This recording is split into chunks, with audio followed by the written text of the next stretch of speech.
Allez, bonjour à tous, merci une fois encore d'être présents sur votre chaîne de test de smartphone Smartivon. Ensemble, nous allons smartiver et on se retrouve donc aujourd'hui avec le Samsung A51 pour son test. N'hésitez pas à partager, liker, et vous abonner, faire abonner votre famille même si vous le souhaitez. On se retrouve d'ailleurs très prochainement avec le prochain concours des 400 abonnés. Merci à vous d'être toujours là, plus nombreux à chaque fois. Pardon, voilà, l'émotion m'étreint à chaque fois, ça me fait vachement plaisir. Allez, le Samsung A51, il est ici.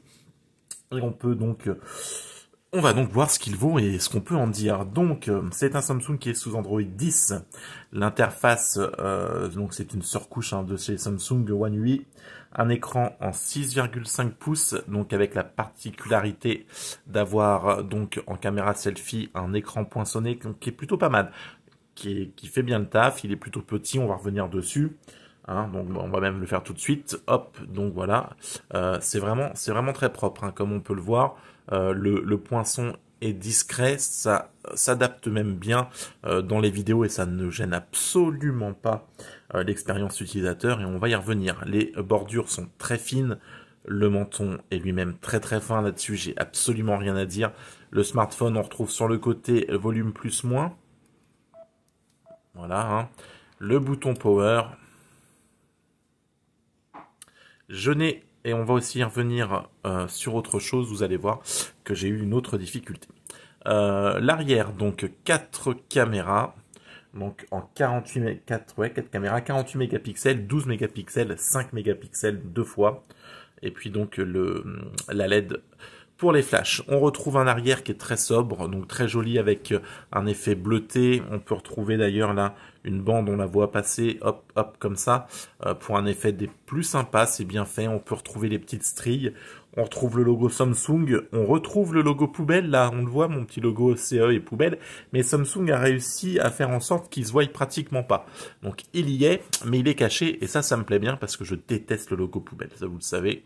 La prise jack USB type C, un haut-parleur, on y reviendra aussi. Et au-dessus, eh bien, rien de spécial. Donc le Samsung A51.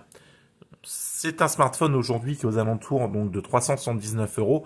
En ce moment, il est avec une ODR de 80 €, ce qui le pousse à 299. Donc le prix a pas mal baissé, mais même à ce prix-là, vous allez voir que sincèrement, on peut trouver mieux ailleurs. Ce A51, je ne vous le cache pas, dès le début du test, est plutôt une petite déception. Un écran très beau, par contre on va pas le dire, donc en Super AMOLED en Full HD+, 2400 par 1080 pixels, une batterie de 4000 mAh, on est sur un Exynos 9611 qui correspond à un Snap 712, donc un bon milieu de gamme, bien boosté. Full band, empreinte sous écran, un ultra grand angle, un mode macro. La caméra ici, c'est du 32 mégapixels. Il existe en bleu, en blanc, en noir. Et enfin, le poids 172 grammes. Ça aussi, c'est juste parfait. Au moins, on n'a pas un smartphone qui pèse 3 plombes. Qui pèse 3 tonnes. On va y arriver, je suis fatigué, je suis désolé. Qui pèse 3 tonnes dans la poche. On va revenir sur l'écran. Sur l'écran et particulièrement sur le capteur d'empreinte. Le capteur d'empreinte, j'ai pas pu le configurer. J'ai plusieurs de mes collègues, on va dire collègues, même si je suis petit, qui ont eu le même souci, qui ont galéré avec le capteur d'empreinte sous écran. Alors moi, c'est vrai, j'ai un verre trempé dessus que j'ai pas voulu enlever parce que le smartphone va repartir et je voulais pas l'abîmer. Donc comme je ne voulais pas l'abîmer, je n'ai pas fait sauter ce verre trempé. Je pense que cela a gêné la capture d'empreinte, mais impossible de paramétrer mon empreinte. À chaque fois, ça me dit que c'est pas faisable. On va le faire ensemble, vous allez voir. Allez, on va aller dans les paramètres, voilà.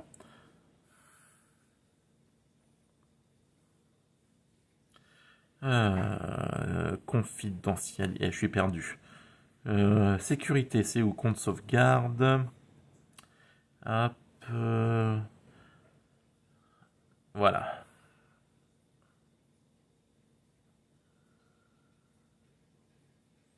Ouais, alors, c'est même pas ça. Je suis paumé. Bon, allez, je le retrouve et on se rejoint. Ça y est, j'ai retrouvé. Ça fait vraiment... Regarde. Alors, bon, allez, on nous dit de commencer par le centre, de placer l'empreinte. Hop, on y va. Commencer par le centre. Donc jusque-là, tout se passe bien. Et voilà, ça commence. Votre doigt doit couvrir entièrement le capteur. Impossible d'enregistrer votre empreinte.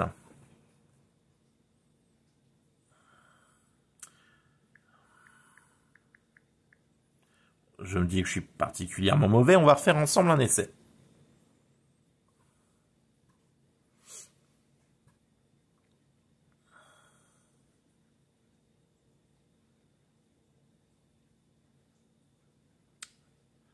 Et voilà, arrivé à 20%, votre doigt doit couvrir entièrement le capteur.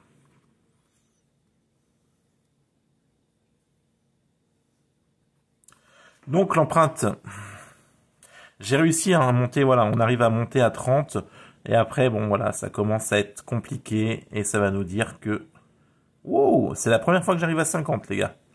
En direct, peut-être que je vais y arriver.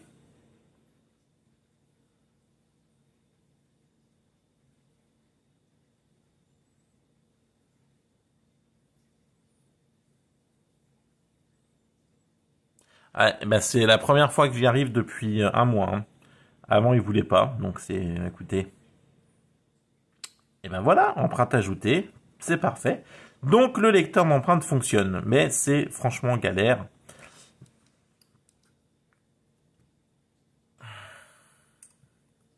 Et ben voilà, au moins on sait que ça fonctionne. On aura perdu quelques minutes, donc le lecteur d'empreinte sous écran fonctionne. Bon, alors par contre, c'est clairement pas un des plus rapides. Hein.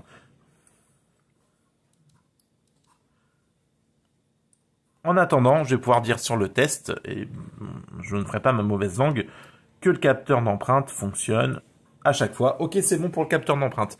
Donc le capteur d'empreinte était quand même vachement capricieux.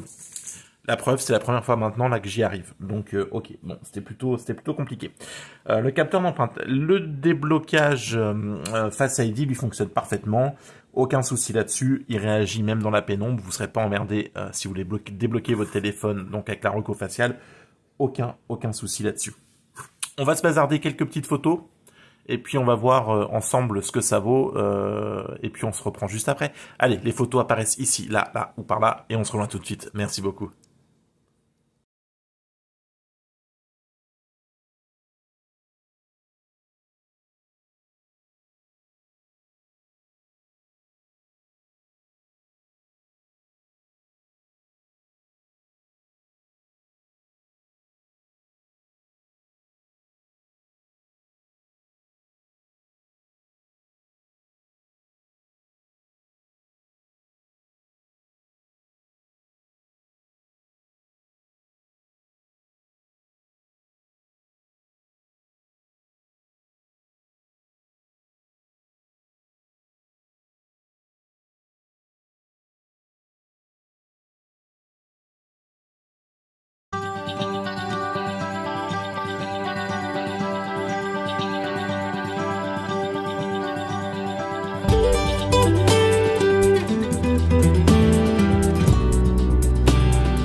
Le téléphone qui est là. Il est là. On va l'allumer. Hop.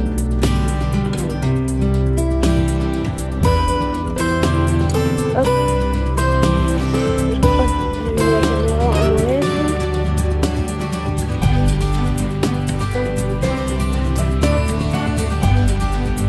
On va mettre une musique pour l'heure.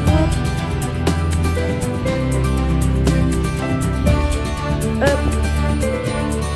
Musique. Pour maximum. Voilà, donc pour les photos, comme vous avez pu le constater, les photos sont pas forcément mauvaises. En journée, les photos feront le taf, aucun souci, mais je m'attendais à mieux. Je m'attendais à mieux de ce qu'on aurait pu avoir avec ce Samsung pour le tarif vendu. On aurait pu avoir quelque chose d'un peu mieux. Bon, après voilà, hein, ça fait le taf. Donc pourquoi pas. Alors, je suis en train de régler. Hein, c'est vraiment à l'ancienne cette vidéo. Je suis en train de régler un peu la lumière parce que je suis en train de me dire que ça éblouit vachement. Donc les photos, ça fait le taf en pleine journée, de nuit aussi, ça fait le travail. Je trouve que c'est moyen. En photo, ça passe. Voilà, sincèrement, il y a pire. Ça fait des photos correctes. Pour moi, ce que j'ai envie d'en faire, ça fonctionne. Peut-être que pour vous, ce que vous aurez envie d'en faire, ça sera un peu plus compliqué parce que vous voulez une partie photo qui sera vraiment au top. En attendant, je trouve que ça reste correct, les vidéos aussi. Voilà, ça aurait pu être pire, ça aurait pu être mieux, ça reste passable, c'est déjà ça.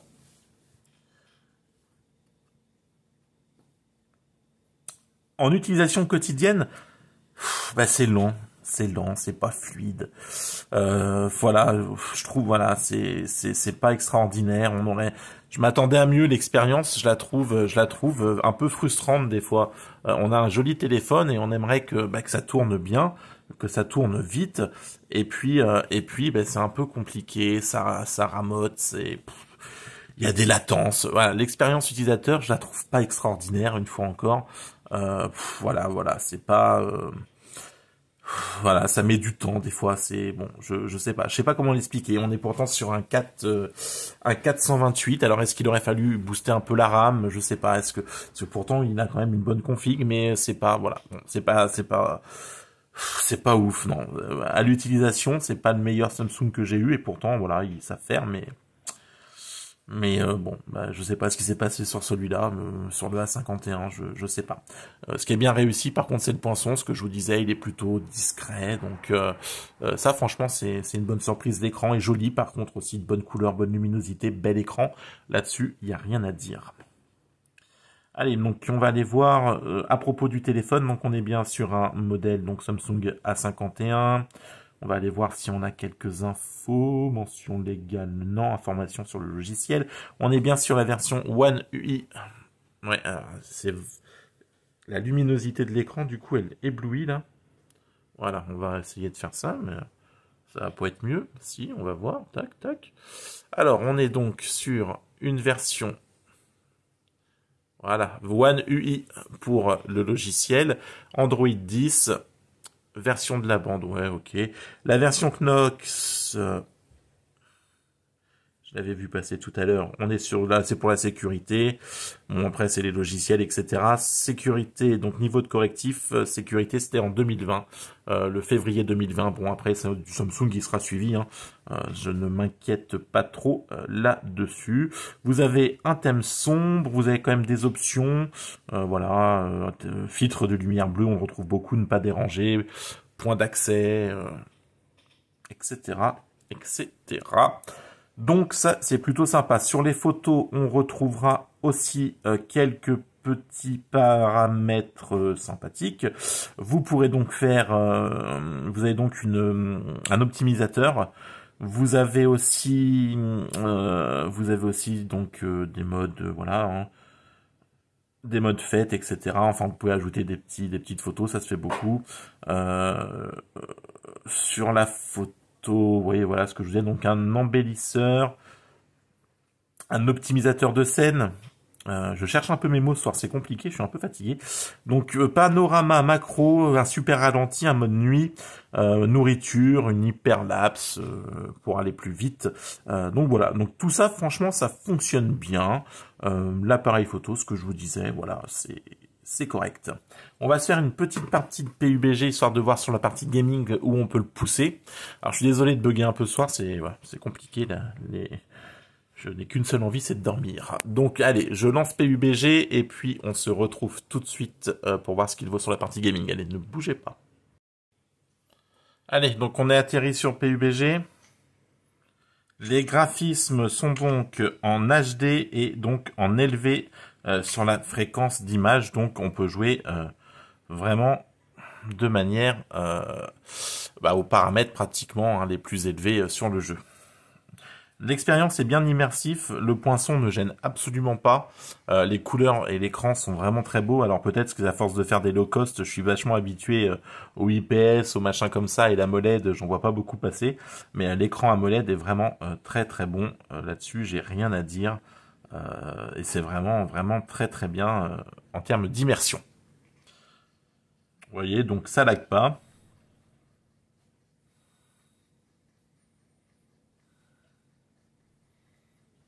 J'ai atterri un peu n'importe où.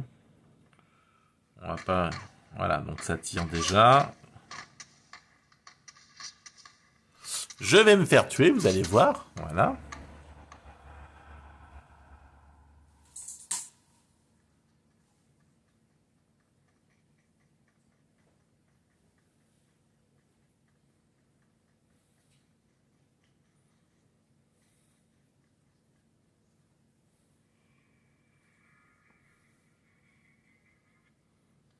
Peut-être que... Ouais. Peut-être que si je m'étais conduire, ça serait mieux. Hein.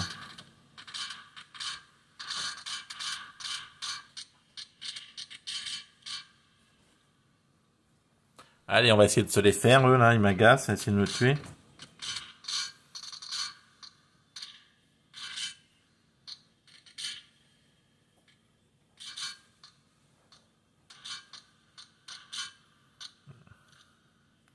Alors, lui, on ne l'a pas eu.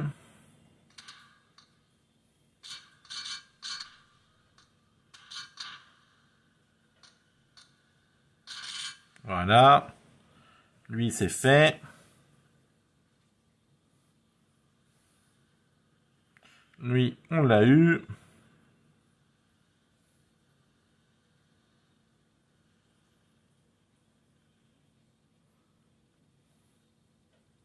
Lui, il était parti se planquer. Voilà. Bon, bah vous voyez, ça tourne pas mal, on les a même eus. Non, ça tourne même très bien.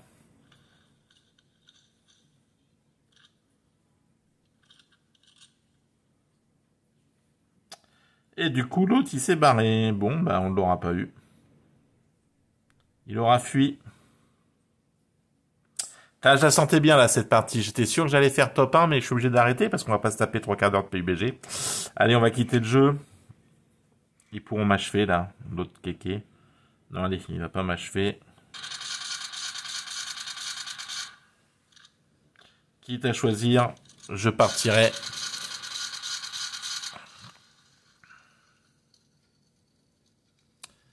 Voilà, je partirai moi-même en samouraï. Personne ne m'aura tué. Bon allez, donc partie gaming, vous le voyez ça. Oups là, non, vous le voyez plus parce que je suis pas repassé dans le bon mode. Attention, en direct, effets spéciaux. Hop là. Magnifique.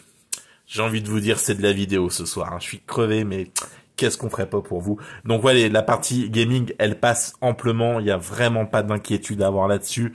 Ça fonctionne. C'est sûr que ça passerait et ça passe amplement. Allez, la partie haut-parleur, on va voir.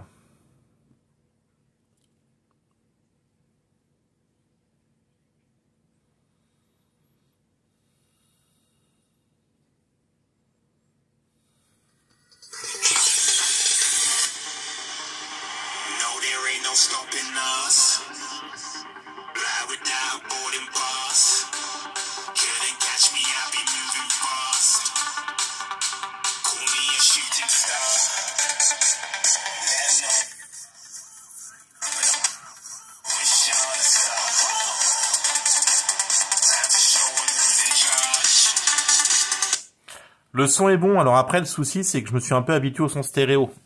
Et j'ai un peu tendance à vouloir le retrouver partout. Sur le Motorola G8+, on a un son stéréo qui est franchement de bonne qualité. Je dis pas que c'est parfait, je dis que pour mon oreille, en tout cas sur le Moto G8+, quand je le mets, c'est autre chose que ça. Pareil sur le Oppo A9 2020, nous avions deux haut-parleurs en stéréo, un au-dessus, enfin, du stéréo avec deux haut-parleurs, donc un qui était là et un qui était au-dessus. Et maintenant, du coup, quand je prends des smartphones où je n'ai plus qu'un haut-parleur en bas, et ben je l'entends. C'est direct, je l'entends.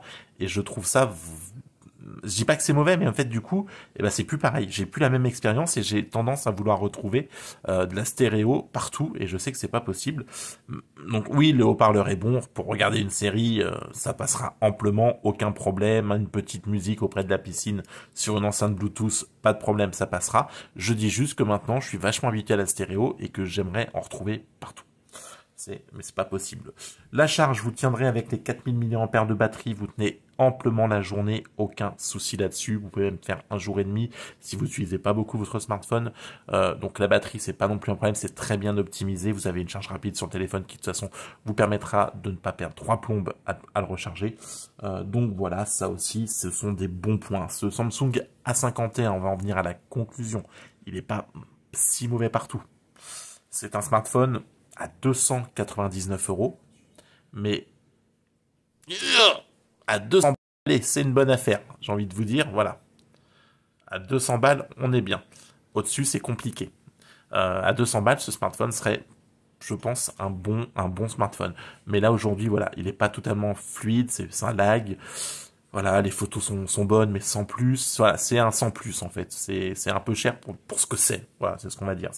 Voilà, Samsung, c'est clairement pas le smartphone de l'année à acheter. Après, pour un milieu, les gens qui ont un peu de moyens, qui veulent absolument Samsung, absolument un milieu de gamme Samsung, A51, le A71, qui est un peu plus cher aussi. Voilà, bon. Après, c'est vous qui vous faites votre choix en âme et conscience, hein, comme j'ai envie de vous dire. Voilà ce qu'on peut dire sur ce A51, c'est pas un mauvais smartphone, mais c'est pas le truc de ouf de l'année non plus.